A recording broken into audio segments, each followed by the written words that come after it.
সোমবার ধনধান্য অডিটোরিয়ামে 2026 সালের মাধ্যমিক উচ্চ মাধ্যমিক কারিগরি ও বৃত্তিমূলক আইসিএসসি সিবিএসসি দশম ও দ্বাদশ এবং মাদ্রাসা বোর্ড পরীক্ষাকৃতী ছাত্রছাত্রীদের সংবর্ধনা অনুষ্ঠানের আয়োজন করা হয়েছিল।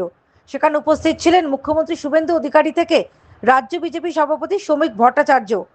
বেসরকারি শিক্ষা প্রতিষ্ঠানে আকাশ ছোঁয়া ফিস থেকে নানা কারণে পড়ুয়াদের অভিভাবকের থেকে টাকা আদায়ের প্রসঙ্গে সতর্ক করলেন মুখ্যমন্ত্রী শুভেন্দু অধিকারী। একই সঙ্গে শিক্ষাঙ্গনকে রাজনীতি মুক্ত করার প্রতিশ্রুতি থেকে রাজ্যের সরকারি স্কুল ও শিক্ষা প্রতিষ্ঠানগুলিতে জাতীয় শিক্ষানীতি কার্যকরের কথা ঘোষণা করলেন তিনি। মুখ্যমন্ত্রীর কথা, এ রাজ্যে কোনো পড়ুয়ার উচ্চশিক্ষা অর্থ যাতে বাধা না হয়ে দাঁড়ায় তা নিশ্চিত করবেন তিনি।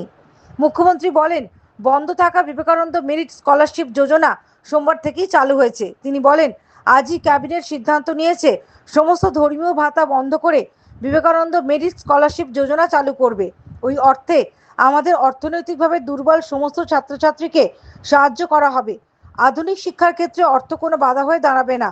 বর্ণ ধর্ম নির্বিশেষে, দলমত নির্বিশেষে মুখ্যমন্ত্রী দফতরে, শিক্ষা দফতরে এই যোজনার সুবিধা পেতে পড়ুয়াদের অভিভাবকদের যোগাযোগ করার কথা বলেন তিনি। Bureau report, the United India news.